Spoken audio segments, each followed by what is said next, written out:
She runs. She runs the way people run when their body has made a decision before their brain has finished processing the information that required it.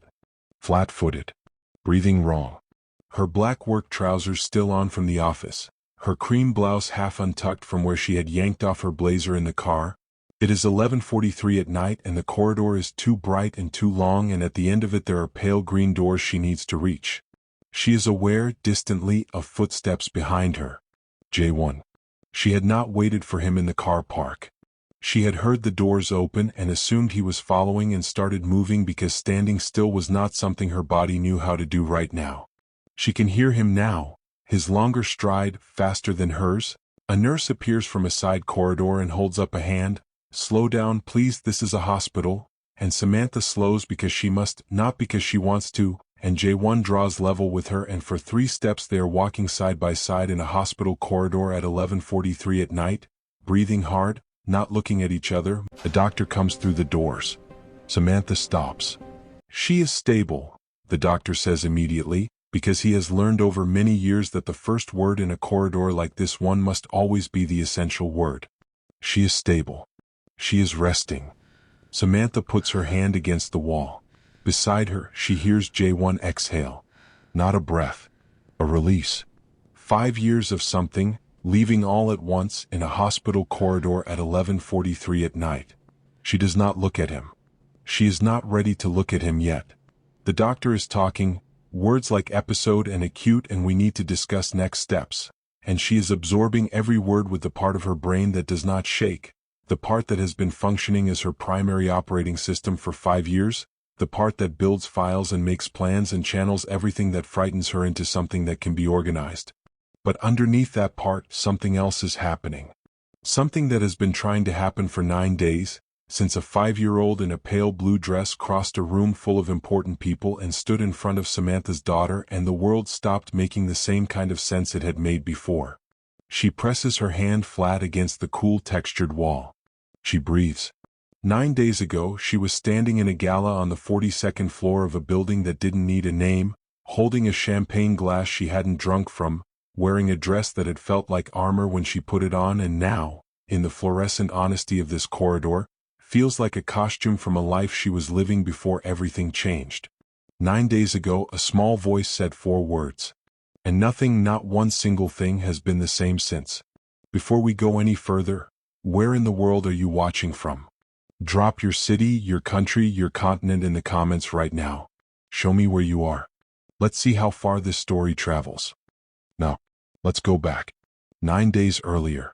To a gala on the 42nd floor. Because before we can understand that hospital corridor, we need to understand the room where everything started, and the 4 words that made it impossible to walk away. 9 days earlier. The first thing Michaela did when they walked into the gala was locate a woman in a silver sequin dress across the room and announce, at a volume calibrated perfectly to carry over the string quartet, "Mummy, that lady looks like a disco ball." Samantha closed her eyes for 1 precise second. The air in the room smelled like expensive perfume and chilled champagne and the particular warmth of 200 bodies assembled in a space designed to impress them. Cedar from the wall paneling, white lilies from the arrangements on every surface, the faint electrical hum of a city happening 42 floors below. "Kay. I'm just saying what I see." "Tonight," Samantha said, crouching to eye level with the focused calm of a woman who had been negotiating with this particular 5-year-old for 5 years and had learned that volume was never the winning strategy.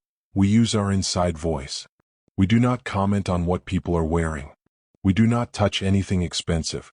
We do not ask why Korean food is so spicy. That is a reasonable scientific question. Kay. There should be a warning system." Michaela. Michaela adjusted the bow on her white and gold dress, which had taken 30 minutes and 2 formal rounds of negotiation to get her into, looked up at her mother with the magnificent condescension of someone making an enormous concession, and said, "Fine. But my shoes are squeezing." "They're not squeezing. I measured." "You measured wrong." Samantha stood, took her daughter's hand, and walked forward into the room, because she had a gala to survive and a career to begin and absolutely no time for the specific war of attrition that was Michaela versus footwear. She was the new head of African Creative Partnerships at the Seoul International Arts Foundation. This gala was her formal introduction to Seoul's creative and corporate elite. Not optional, not something she could navigate from the edges of. She had accepted the role 4 months ago, had moved herself to a 2-bedroom apartment in Mapogu, South Korea, had spent 4 months building a new life in a city she had once left with nothing. The babysitter had canceled 3 hours before the event. A text message, no explanation, the casual devastation of someone who had not considered that their unavailability had downstream consequences. Samantha had looked at Michaela, looked at the dress hanging on the wardrobe door, looked at the time, and made the only available decision.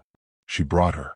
Now Michaela was here, in allegedly squeezing shoes, preparing to deliver unsolicited commentary to 200 of Seoul's most influential people, and Samantha was moving through the room with the practiced ease of a woman who had learned, over 5 years of building a career alone, how to occupy space without disturbing it. She was good at this. Present, focused, giving people the quality of attention that made them feel seen without revealing anything she had not chosen to offer.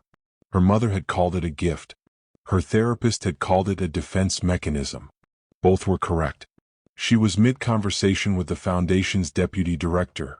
Something about the partnership, something genuinely interesting that she would have found completely absorbing under any other circumstances, when she heard it. Not words. An absence. A sudden complete absence of Michaela's running commentary that landed on her nervous system the way a missing heartbeat lands on a cardiologist. Michaela was standing completely still near the dessert table. A black macaron held forgotten in one hand. Staring across the room with an expression Samantha had genuinely never seen on her face. Not curiosity, not the laser-focused intensity she brought to puzzles, but something quieter and older. Something that looked like the word for a feeling she did not yet have. Samantha crossed the room. Mummy. Every atom of her usual running energy completely absent. That girl? Not pointing. Simply oriented. Her whole small self aimed in one direction, like a compass that had found north without being asked to look. She looks like me. Samantha followed her daughter's gaze. Across the room, standing slightly apart from a group of adults near the main bar, was a child. 5 years old. Same height as Michaela. Same jaw, strong, slightly stubborn. Same wide dark eyes with the same particular depth. Same tilt of the head, slightly left, as if the world were a problem perpetually on the verge of being solved. Pale blue dress. White shoes. Both girls in white shoes, which Samantha would think about later in a different context, when she had the luxury of thinking about anything except what was happening right now. The resemblance was not subtle. Not a matter of interpretation. It was structural. Bone deep. The kind that made the 3 nearest guests go quiet without knowing why. Samantha's champagne glass was perfectly still in her hand. She already knew. Before she looked up. Her body already knew, in the way bodies know things the mind has been carefully, protectively refusing to accept for 5 years. She looked up anyway. Standing directly behind the little girl in the pale blue dress, one hand resting gently on her shoulder, his eyes lifting from the conversation he had been having to find whatever had shifted in the quality of the room. Park J1. He found her face in under 2 seconds. 30 feet of golden light and 5 years of everything unresolved, and he found her face in under 2 seconds, which told her everything about where she had been filed in his memory and how quickly he could still access it. His jaw tightened. Then his eyes. Then the rest of him went very, very still. The string quartet played on. Soul glittered outside the glass walls. The gala continued being a gala, entirely unbothered by the private catastrophe unfolding within it. And Michaela took a small bite of her macaron and said, to nobody in particular, in the quiet wondering voice of someone making a discovery that will change everything. She has my eyes. She did. She absolutely did. The little girl in the pale blue dress crossed the room like she had already decided the outcome and was simply completing the formality of arrival. Nobody stopped her. And now she was standing directly in front of Michaela, close enough that the difference in their heights was measurable in centimeters, staring with the focused gravity of a scientist who has found something that rewrites the hypothesis. Michaela stared back. This was remarkable. Michaela did not stare. Michaela commented, narrated, interrogated. Silence was not a mode she operated in. But she was silent now, black macaron forgotten, looking at this child with an expression that had no 5-year-old name. Your hair is like mine, Sua said. Michaela looked at Samantha. Samantha gave the smallest nod, go ahead, because the world had already moved past the point where her instructions held authority. Mine is longer, Michaela said in her careful 4-month Korean. Mine has a bow. Bows fall out. Not this one. All bows fall out. It is basically science. Sua looked up at Samantha, with Jaewon's exact eyes, and said in deliberate careful English, are you her mummy? The question landed like a stone into still water. Samantha looked at the child. At the jaw that was her daughter's jaw. At the tilt of the head that was her daughter's tilt. At 5 years of absence made suddenly, devastatingly present. Yes, she said. I'm her mummy. The girl considered this. Then, with the complete absence of self-pity that only the very young can manage, my mummy is not here. 5 words. No drama. The way children state facts before they learn that some facts are too heavy to carry without first wrapping them in something softer. It hit Samantha somewhere behind her ribs that she had not prepared to be hit. What is your name? She asked. Park Sua. I'm 5. I'm also 5, Michaela said as if filing a credential. When is your birthday? March. Mine is March. Both girls went quiet together. The quiet of 2 people who have found a data point their instincts understand before their minds have caught up. Sua. Jaewon's voice arrived from directly behind her, and Samantha did not turn around immediately because she needed the half-second and she was going to take it. She had promised herself composure, and composure required preparation. Then she turned. He was closer than she had calculated.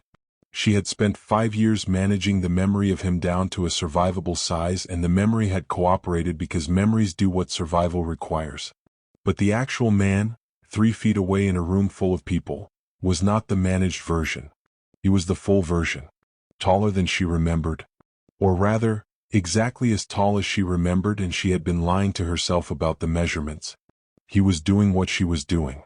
She could see it, the careful inventory, the recalibration, his eyes moving over her face the way they used to when she said something that surprised him. Quickly. Thoroughly. Looking for the thing underneath the thing. He used to do that. He used to look at her like everything she said had a second layer worth finding. She told herself to stop. Her brain declined to cooperate. We should not be doing this here, he said. She remembered the other voice. The midnight one. The one he used in the university library when they were the last 2 people on the floor and he forgot to be careful.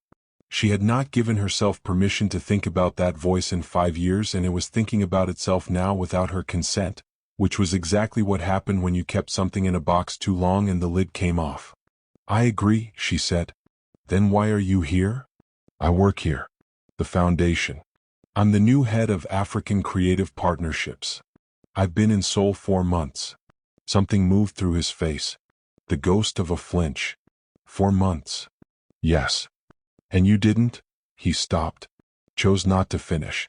No, she said, answering it anyway. I didn't contact you. I didn't think you would want me to.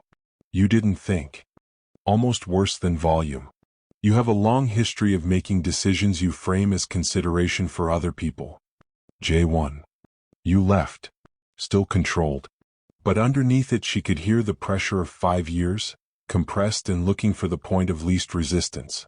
You left and you took my daughter and you? I took our daughter, she said, because I was given 48 hours and no viable alternative. The silence that followed had weight, had texture. Something moved in his eyes at 48 hours, the shift of a man whose certainty has just encountered a fact it was not expecting. It did not become belief yet, but it moved. She saw it move and she filed it. He studied her face for a long moment. The full focus thing.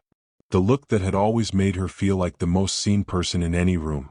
It had not lost any of its potency in 5 years of absence. 2 days, he said finally. I have an office in Mapogu. Not the company building. I'll send the address. I'll be there, she said. He nodded once. called Suwa. Walked away without looking back, exactly what he always did when something frightened him. Moved before she could see his face while he was doing it. Samantha stood where she was for a moment. Then she looked down at Michaela, who was looking up at her with the enormous, quiet assessment of a child who has understood that something enormous just happened and is waiting for her mother to tell her how large. Samantha took her hand, squeezed it once, firmly. "Macarons," she said. "How many?" Michaela asked. "As many as you want," Samantha said. And despite everything, the gala, J1, the meeting in 2 days, the 5 years of boxes she had just watched fall off their shelves simultaneously. The office in Mapogu had no park group signage anywhere on its exterior. A clean, spare building that existed without announcing itself, which told Samantha more about J1's interior life than he probably intended. She arrived 7 minutes early. She was always early when she was nervous. It gave her time to arrange her face. Floor-to-ceiling windows. Seoul spread below, gray and gold in the late morning light, the Han River a silver thread in the distance. The room smelled like expensive restraint, the specific scent of quality wood and climate-controlled air and the kind of silence that costs money to maintain. A low table. 2 cups of tea still steaming that someone had prepared and then vanished from.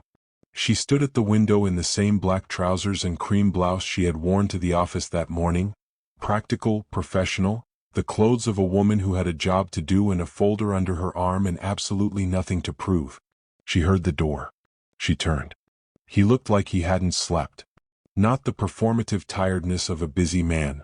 The real kind, produced by lying in the dark running the same thought in circles until the ceiling becomes more familiar than any dream. She recognized it because she had worn it herself for the better part of 5 years and had only recently, cautiously, begun to sleep through the night again. He sat. She sat.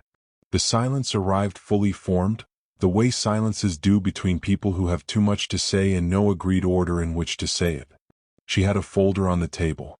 4 months of careful assembly, phone records, financial documents, scholarship termination correspondence, the paper trail of a removal engineered to look like a choice. She had built it the way she built everything that frightened her. Systematically. Thoroughly. With a part of herself that did not shake. She did not open it immediately. Because J1 was looking at her with something she had not expected. Not the controlled fury of the gala. Something stripped of management. Something that had decided in 2 days that it was done being arranged. "I looked for you," he said. She had prepared for many opening lines. "Not that one. After you left. 3 months. I hired someone. I told my mother I was doing it and she told me I was letting emotion override judgment." He paused. "The investigator found nothing. I discovered later there had been interference." She said nothing. She filed it. 3 months. He had looked for 3 months. She had spent 5 years believing he had turned from love to resentment in a single clean motion. 3 months was not instant. 3 months for a man like him was almost an act of defiance against his own family. He picked up his tea. Put it down without drinking. She remembered that.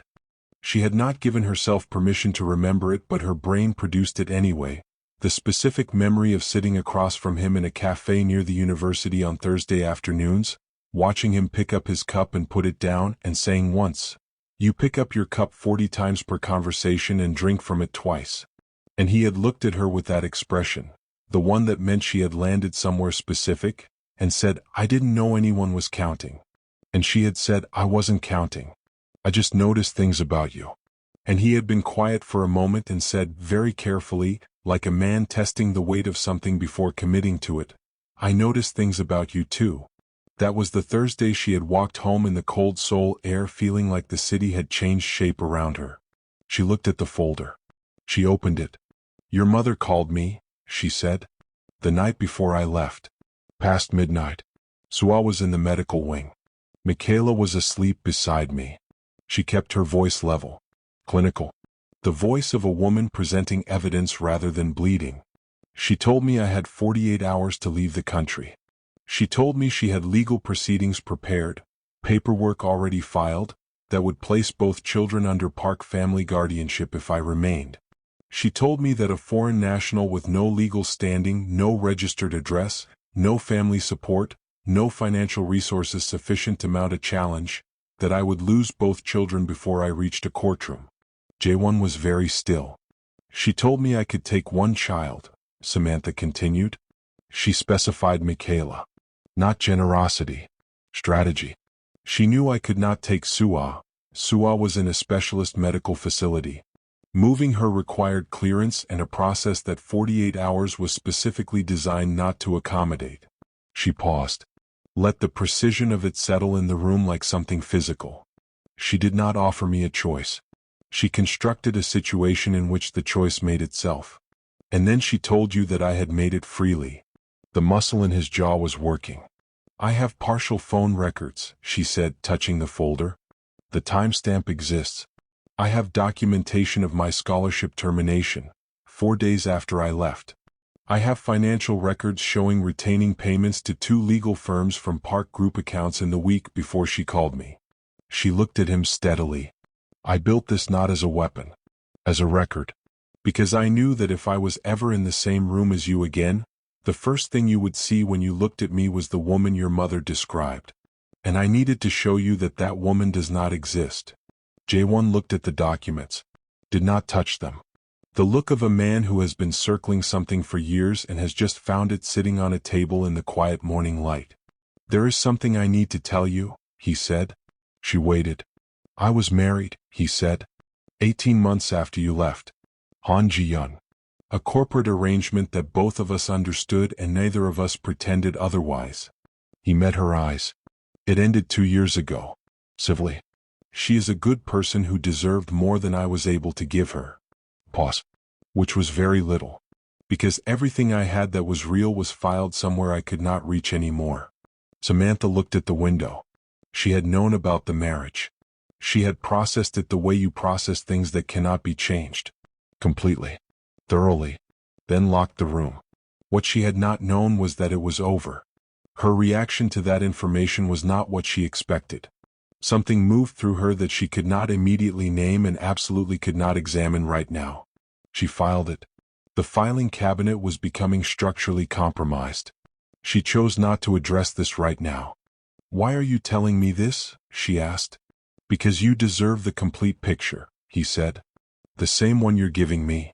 There was a knock at the door. J1 frowned. His assistant had been told no interruptions. He looked at Samantha. She looked at the door. I called him, she said quietly. 2 weeks ago. I needed a witness. Someone you could not dismiss. Who? J1 said. Very still. The door opened. Mr. Cho stepped in. Mid-60s. Heavier than 5 years ago.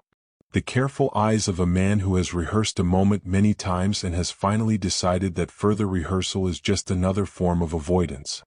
He had been the head of household staff at the Park family residence. He had been, on 2 or 3 quiet occasions during the months Samantha had lived in that house, the only person in the building who had spoken to her like a human being rather than an administrative problem. Cho-sai, J1 said. Something unremarkable moved through his face. Mr. Cho sat without being invited. Folded his hands on the table. Looked at J1 with the expression of a man who respects someone enough to wound them with care. I should have told you 5 years ago, he said. In Korean. Samantha followed it carefully. 4 months of intensive study doing exactly the work she had needed it to do. I tried once. Your mother? A breath. I was afraid. I told myself it was too late. That it no longer mattered. He looked down at his folded hands. But it has mattered every day. And I cannot carry it any further. J1 said nothing. His hands were flat on the table. She could see them just slightly, almost imperceptibly, trembling. I was in the hallway outside the study, Mr. Cho said. The night before she left. Past midnight. Your mother did not know I was still in the building. I heard the call. He looked directly at J1. Everything this woman has told you, the 48 hours, the legal threat, the specification of which child she could take. I heard it. From the hallway. In your mother's voice. He paused. She was not given a choice. The choice was engineered. She was removed from this family, quietly, efficiently, and with a story prepared in advance for everyone who would ask questions later. The room was completely silent. Jae-won was looking at the table, then at Mr. Cho, then at Samantha. Something was dismantling itself on his face. Not quickly, not dramatically, but the way structures fall when the foundational thing has been removed. Floor by floor. Without announcement. She told me, he stopped. His voice had lost its architecture entirely. She told you what she needed you to believe, Mr. Cho said quietly. So the door would stay closed. So you would stop looking. He laid his hands flat. I am sorry. For both of you. I am deeply sorry it took me this long. Jae-won stood. Walked to the window. Stood with his back to the room. Samantha let him. She understood. A man who has just had 5 years of organized grief dismantled needs space more than anything else, and space was the one thing she could give him. Then Jae-won's phone rang. He looked at the screen. His stillness changed, from the stillness of grief into the stillness of fear. Entirely different things. She distinguished between them in under a second. He turned around. His face had gone the specific gray of someone whose priorities have just been violently rearranged. Sua, he said, stripped to its essential. She's collapsed. They've taken her to Yonsei Hospital. He was already moving. Already reaching for his jacket. He stopped. Looked at Samantha. In his eyes, bypassing every layer of history and anger and unresolved wreckage between them, was something that arrived at the only thing that mattered right now. Come with me. Not a request. Not quite a plea. Something from a man who had no right to ask anything of her, asking anyway. Samantha was already standing. Which is how she ends up running. Flat-footed on polished hospital floors, cream blouse half untucked, the antiseptic smell sharp in her throat, the pale green doors at the end of the corridor getting closer with every step. Jae-won drawing level beside her. A nurse holding up a hand, slow down please, and both of them slowing because they must. Both of them breathing hard. Both of them staring at the pale green doors. The doctor comes out. She is stable, he says. She is resting. Samantha puts her hand against the wall. Jae-won exhales, 5 years of something leaving all at once. The doctor's name is Shin, and he has the face of a man who has learned to deliver hard news without cruelty. He looks at both of them equally before he continues. However, he says, and that word lands with the weight it always carries after good news, the underlying condition has progressed significantly.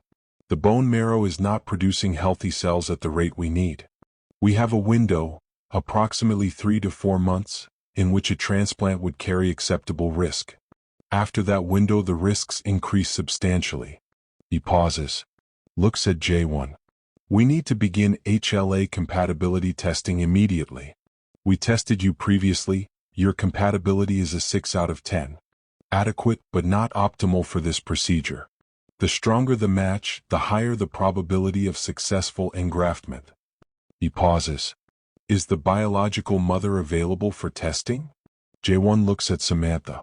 Samantha looks at the doctor. Yes, she says. I'm here. The results take 2 days. 2 days in which Jae-won spends every available hour calling specialists, researching donor registries, doing what he does, fixing, organizing, solving, because sitting with the uncertainty of an unresolved medical situation is not something his body knows how to do. Samantha watches him do it and understands it, and also understands that it is the thing that will eventually cause him to make a mistake. The first results come back from the extended family testing. Jae-won's sister, a 5 out of 10. His cousin, 4. The family's private physician shakes his head gently and says what he has been hinting at for 2 days. Sua's HLA profile is unusual. The specific combination of antigens is rare. A match from the extended Park family is statistically unlikely. They need to cast wider. The donor registry search begins. Thousands of profiles cross-referenced against Sua's markers. The medical team is thorough and careful and quietly, professionally worried in the way that experts are worried when they know the numbers. 3 days pass. No match. Then the call comes. Samantha's results. She is sitting in Dr. Shin's office, still in her work clothes from the foundation, her blazer folded on the chair beside her, her hands folded in her lap in the way she holds them when she is making herself be still. The room smells like fresh coffee from the cup on his desk and old paper from the files on his shelves and the faint sweet chemical smell of the hand sanitizer dispenser by the door. Dr. Shin looks at the paper in front of him for a moment before he looks at her. 9 out of 10, he says. The room is completely quiet. I want to be precise about what that means, he says. In 20 years of practice, I have seen biological compatibility at that level perhaps 4 times. The specific antigen combination that makes Sua's profile so difficult to match. Your profile mirrors it almost perfectly. The probability of successful engraftment with a match of this quality is significantly, substantially higher than with a 6. He pauses. This is the match we have been looking for. Samantha looks at the wall above his head for a moment. When do we start? She asks. She tells Jae-won in the hospital corridor outside Sua's room. He is standing with his back against the wall, jacket off, the top button of his shirt undone in the way that meant he had been running on adrenaline for 3 days and was beginning to feel the cost of it. He looks older than the gala. More real somehow. Less managed. She tells him the result. He looks at her for a very long time. 9, he says. 9 out of 10. He looks at the ceiling. Then at his hands. Then at her. And in his face is something she has no precise name for. Not gratitude, not relief, not the complicated tangle of guilt and wonder that she suspects is also in there. Something that encompasses all of those things and arrives, finally, at simply, "She brought you back," he says. Samantha blinks. What? Sua. His voice is quiet. She saw Michaela across a room and she walked over to her. Nobody told her to. Nobody could have planned it. He pauses. She brought you back. And now you are the only one who can? He stops. I don't know what to do with that. Neither do I, Samantha says honestly. He nods. What? Slowly. Then, thank you. She nods. She looks at the pale green doors.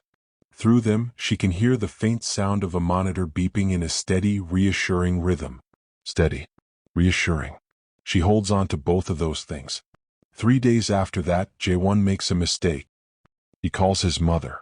Samantha had told him, specifically, carefully, in the car leaving the hospital, that they needed time before any confrontation. That Mr. Cho's testimony was powerful, but it was one voice, and Madam Park had 30 years of infrastructure, and moving too fast would warn her before they were ready. He had agreed. 3 days later he called his mother. Not a direct confrontation, that much he had managed to avoid. But he had asked questions. Specific, pointed questions about the night Samantha left. About the legal firms. About the scholarship. Questions that, to a woman who had spent 40 years navigating the political geography of the Park family, announced themselves as clearly as a declaration of war. She called Jae-won. You called her, she said. A pause that confirmed everything. I asked questions. I didn't. You warned her. Jae-won. I told you specifically. I needed to hear her voice when I asked, he said, and she could hear the frustration, not at her, at himself. I have spent 30 years reading her. I thought I could find where the truth was. And? She was very calm, he said. Which means she was already moving. Samantha pressed her hand over her eyes. How long ago? This morning. It is 4 p.m. I know. She has had 8 hours. I know. I'm sorry. We deal with it, Samantha said. Tell me everything, she said. He told her. She listened. Filed it.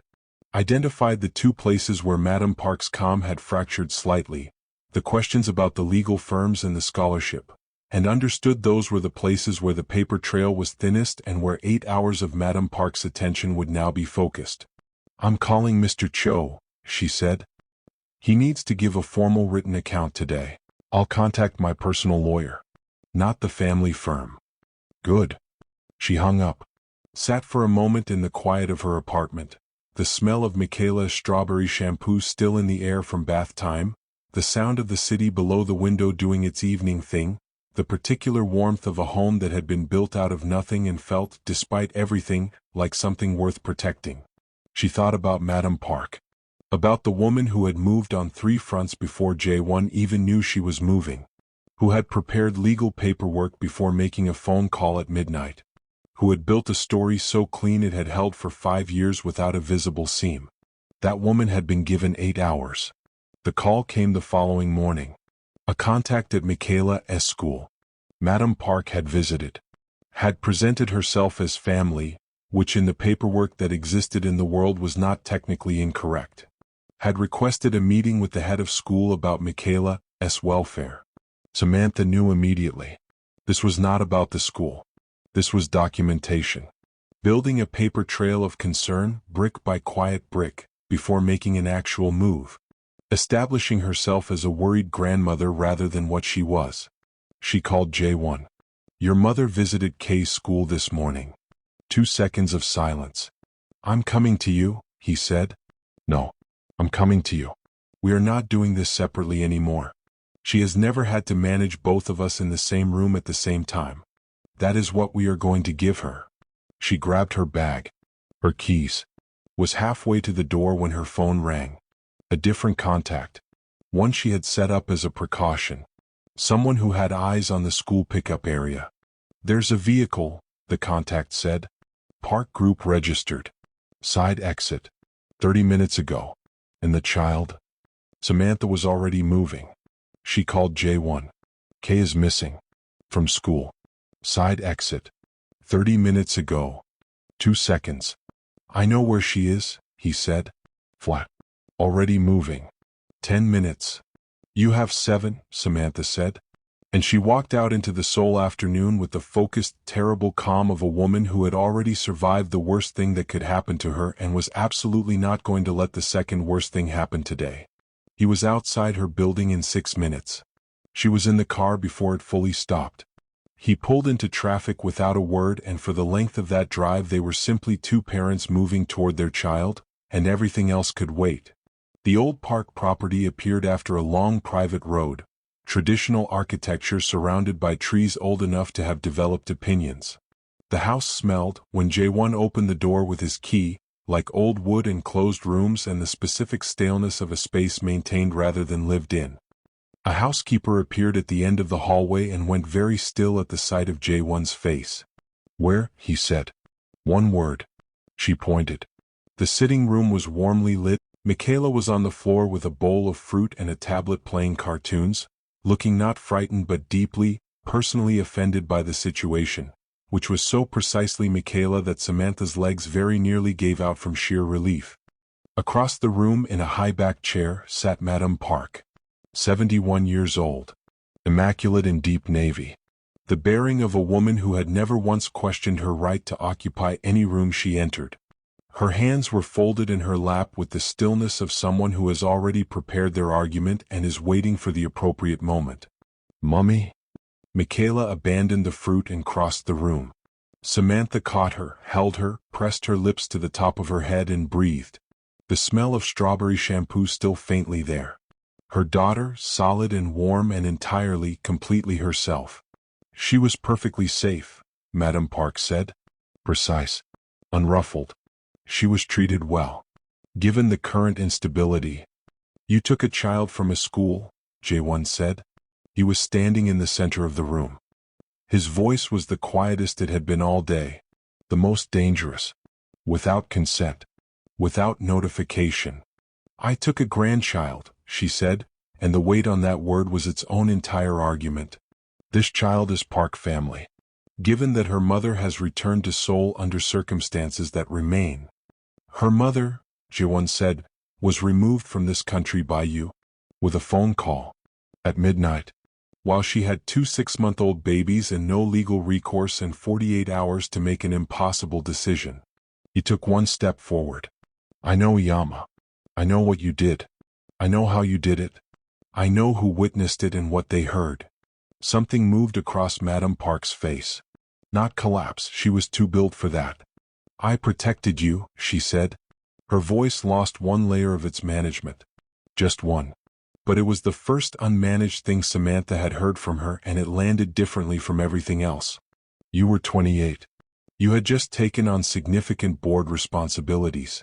The family was navigating 3 simultaneous acquisition negotiations. A foreign girlfriend. A pregnancy. Out of wedlock. Do you understand what that would have cost you? What it would have cost this family? It would have cost us an image, Jae-won said. What you did cost us a family.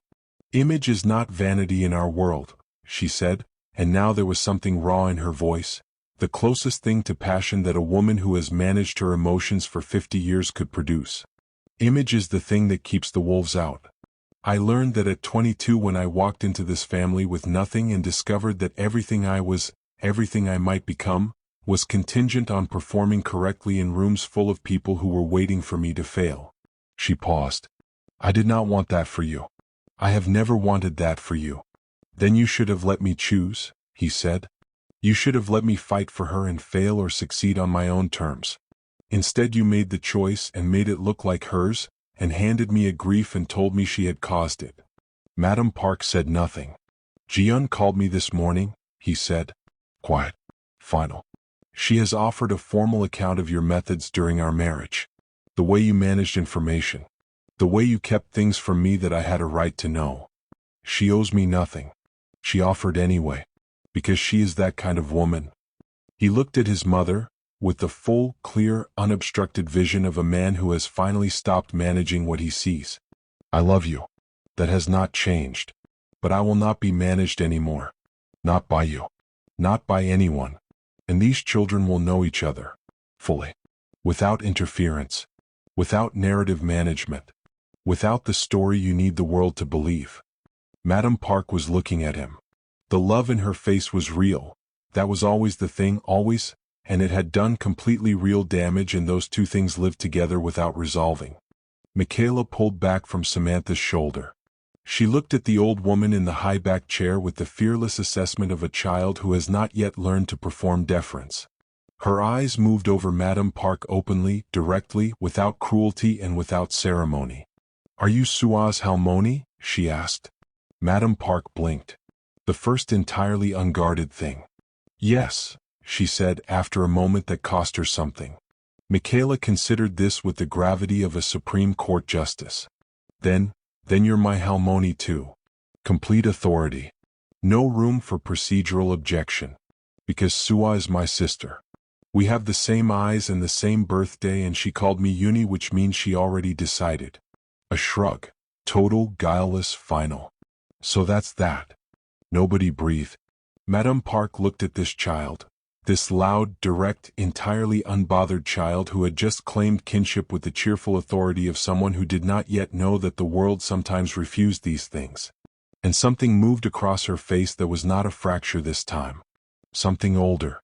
Buried under 50 years of performance and management and the specific loneliness of a woman who had built an empire and filled it with everything except the one thing empires cannot manufacture. Not softening. Not yet. But the beginning of one. The procedure was scheduled 3 weeks later. In those 3 weeks, Samantha and Jae-won existed in the particular forced proximity of two people with unfinished business and a shared medical emergency and absolutely no choice but to be in the same rooms, making the same decisions, sitting in the same waiting areas while doctors explain things in the careful language of people who deal in outcomes they cannot fully guarantee. He brought her coffee without asking how she took it. Milk, no sugar. Because he already knew. Because some knowledge does not expire no matter how many years you spend trying to make it. She did not comment on this. She drank the coffee. She filed it in the part of her brain reserved for things that needed a different context. The filing cabinet that was now structurally compromised and which she was increasingly unable to pretend was not. Michaela visited Sua every day with the focused devotion of someone fulfilling an obligation that predated the formal establishment of the relationship. She brought drawings. She brought macarons wrapped in napkins. She sat beside Sua's bed and talked with the comfortable authority of someone who had always been here and was simply catching up on lost time. Sua listened with her head tilted slightly left. Jae-won stood in the doorway one afternoon watching both of them, and Samantha stood beside him, and neither of them said anything for a long time. She has been asking me, he said quietly, why Michaela's mummy comes to the hospital. I have not known what to say. What have you told her? That some people come into our lives at exactly the right moment, he said. And that the right moment is not always the easy moment. Samantha looked at the side of his face. He was still watching the girls. That is a good answer, she said. I had help, he said, and glanced at her briefly. And she understood that he was not talking about the answer. She looked back at the girls. The filing cabinet buckled completely. She decided, quietly and finally, that she was done filing things and would simply have to feel them instead. The legal proceedings began quietly and moved with the momentum of something that had been gathering force for 5 years and had finally found the right channel. Madam Park's lawyers were excellent. Her age was a consideration. Jae-won chose accountability over destruction, which was its own statement about the man he was choosing to be, separate from the man his family had built. She did not go to prison. But she was removed from the Park Group board in a process that was swift and final and left no room for the managed narrative she had always relied on. Ji-eun's quiet account of Madam Park's methods had provided the corroboration Jae-won's personal lawyer needed. She had offered it without drama and without agenda. Madam Park retired to the old property outside the city. 3 weeks after the legal proceedings concluded, Samantha drove there alone. No lawyers. No folder. Just herself and a photograph printed on regular paper at a pharmacy near her apartment. The kind that costs almost nothing. She found Madam Park in the sitting room in the high-back chair in deep navy. The room smelled like old wood and tea and the faint sweetness of the garden coming through a partially open window, something alive and green pushing through the closed-in staleness of the house. Something, she thought, beginning.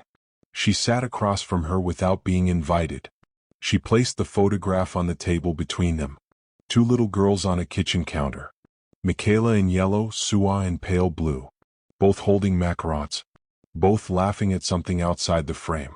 Their heads tilted toward each other at the exact same angle, their eyes identical in depth and the specific quality of delight that belongs only to children who feel completely, unconditionally safe. They looked like what they were. 2 halves of a whole that had spent 5 years looking for each other and had found their way home through every obstacle placed between them. Samantha said nothing. She let the photograph speak. Madam Park looked at it for a long time. The garden smell moved through the room. I am not here for an apology, Samantha said. I stopped needing one a long time ago. I'm here because those 2 girls are going to grow up knowing their grandmother. What you build with them from here is yours to decide. But they will know you. Because they deserve a complete world, even when the people in it are complicated. She left the photograph on the table. She walked out into the garden smell and the bird sound in the autumn air, and she did not look back. Some exits do not need to be witnessed to be complete. The procedure went well. Better than well. The surgical team used the word textbook. The 9 out of 10 HLA match performed precisely as Dr. Shin had predicted. Sua came through with the focused resilience of a child who had apparently decided she was not finished yet, which surprised nobody who had spent any time with her. Michaela, informed of the successful outcome, said, Obviously. I told you she was fine. She's my sister.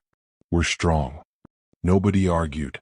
6 weeks after the procedure, on a Thursday evening in late autumn, Jae-won cooked dinner. Badly. Enthusiastically. The kitchen smelled of something burnt and something that was trying very hard to be caramelized and failing, and underneath that the warm base note of rice which was mercifully fine. Michaela was providing real-time commentary from her seat at the counter, her voice carrying the cheerful authority of someone who considers accuracy a public service. Sua sat beside her offering careful diplomatic amendments with the loyalty of a child who loved her father and was also committed to accuracy and was trying very hard to honor both commitments simultaneously. It's burnt, Michaela said. It's caramelized, Jae-won said. Those are not the same thing and you know it. The rice is good, Sua offered. Thank you, Sua, Jae-won said with the dignity of a man clinging to very little. Samantha stood in the doorway between the kitchen and the small dining room and watched the 3 of them. He looked up and found her in the doorway. She did not look away. He did not either. It's going to taste terrible, she said. Almost certainly, he agreed. I'm eating it anyway. Something moved across his face. Then Michaela looked at Samantha with the enormous, quiet assessment of a child who has been watching and understanding and waiting for the adults to catch up. "Mummy," she said, "is he our appa?" The kitchen went very still. Samantha looked at her daughter. Then at the kitchen drawer beside her. She had the sudden, very specific impulse to open it and reorganize it. The cutlery, the miscellaneous items that had accumulated, the small disorder of a drawer that had been managing itself without her attention. Because organizing things was what she did when she was frightened, and she was frightened right now, and the drawer was right there. She did not open it. She looked at Michaela. At the 5-year-old who had walked across a gala and found her sister without being told to look and had been waiting, patiently, for the rest of it to follow. "Yes," Samantha said. "He is." Michaela considered this for exactly 2 seconds. Then she looked at Sua. Sua was already looking back. Something passed between them, the silent, complete communication of two people who have their own language and have just received the word they have been waiting for. Sua smiled. Small. Entirely real. "I knew," she said quietly. To Michaela. To nobody. To the room. Jaewon looked at Samantha. She looked at him. And in his eyes was the same thing that had been there across a gala 9 weeks ago when he found her face in under 2 seconds. He held out his hand. Not dramatically. Not as a gesture loaded with the weight of everything they had been through. Just his hand, open, in a kitchen that smelled of caramelized rice and second chances, on a Thursday evening in late autumn. She crossed the kitchen. She took it. Michaela looked at their hands. Then at Sua. Then back. Her expression cycled through assessment, satisfaction, and the specific vindication of someone who has been right about something and is choosing to be gracious about it. "Finally," she said. Sua giggled. "A real one." And the kitchen filled with it. The giggle and the burnt smell and the autumn light and the specific irreplaceable warmth of a family that had been taken apart by the wrong hands and had put itself back together with its own. Jaewon's phone rang. He looked at the screen. His face did something complicated, not quite surprise, not quite the grief of a man who still loved his mother and had finally stopped obeying her. Something in between. Samantha the screen. His mother's name. He answered. For seconds of silence on his end. Then he lowered the phone slowly. Looked at Samantha. "For words," he said quietly. "Naiga Tuliasio. Mayan he." Pause. "I was wrong. Sorry." And then she hung up. The kitchen was quiet around them. "What do you do with that?" he asked. Samantha thought about a 22-year-old woman walking into a powerful family with nothing. About the things survival cost. And the girls were already talking, about macarons, about who was taller now, about whether bows fell out in winter more than summer, about all the enormously important things that 5-year-olds discuss when the world has just quietly and completely righted itself. And the kitchen smelled of burnt edges and good rice and apple juice and something else underneath all of it, something that didn't have a name but felt unmistakably like home. She left with his child. And returned with the truth. And the truth, it turned out, was exactly strong enough. And that is our story. All of it. Every bit of it. If this moved you, if Samantha's strength, Michaela's fire, Sua's quiet grace, or Jaewon's long road back to himself touched something in you, please share this video with someone who needs to hear it. Send it to someone who believes that what was broken cannot be rebuilt. Because this story says otherwise. Subscribe to AfroK Storified if you are not already part of this family. Hit the notification bell. And drop your location in the comments, your city, your country, your corner of the world. I will see you in the next story.